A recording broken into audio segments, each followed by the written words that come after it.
यच्चावहासार्थमसत्कृतोऽसि विहारशय्यासनभोजनेषु एकोऽथवाप्यच्युत तत्समक्षन् तत्क्षामये त्वामहमप्रमेयम्।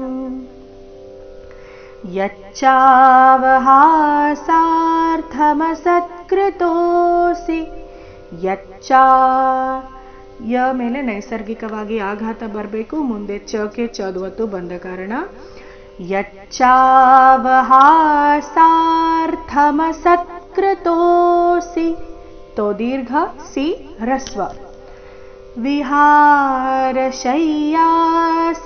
ಭೋಜನೇಷು ವಿಹಾರಶಯ್ಯಾ ಶಯ್ಯಾ ಈ ರೀತಿ ವಿಹಾರಶಯ್ಯಾಸನ ಭೋಜನೇಷು ಕೊನೆಗೆ ಶು ಮೂರ್ಧನ್ಯ ಶ ಉಕಾರದೊಂದಿಗೆ ಹ್ರಸ್ವ. ಮುಂದಿನ ಚರಣ ನೋಡೋಣ.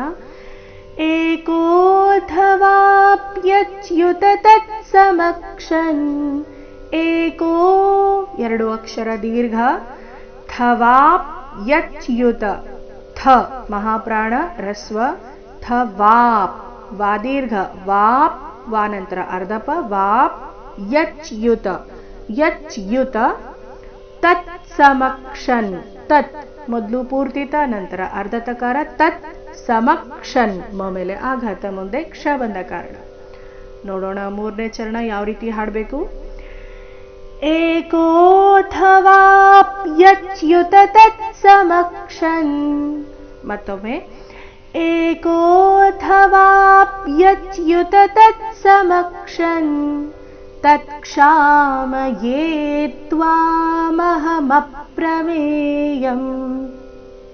ತತ್ಕ್ಷಾಮಯೇ ಮೊದಲು ಪೂರ್ತಿತ ನಂತರ ಅರ್ಧ ತಕಾರ ತತ್ ಕ್ಷಾಮಯೇ ಇಲ್ಲಿ ಎ ಇಲ್ಲ ಕ್ಷಾಮ ಎ ಇಲ್ಲ ಏನಿದೆ ಕ್ಷಾಮ ಯೇ ತ್ವಾ ಯೇ ದೀರ್ಘ ಬಂದು ಆಘಾತ ಯೇ ತ್ವಾ ಮಹ ಮಪ್ರಮೇಯಂ ಮ ಮೇಲೆ ಆಘಾತ ಮಹ ಮಪ್ರಮೇಯಂ.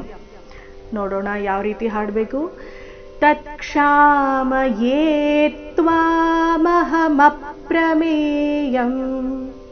ನೋಡೋಣ ಪೂರ್ತಿ ಶ್ಲೋಕ ಮೂಲಗೀತೆಯ ಪ್ರಕಾರ.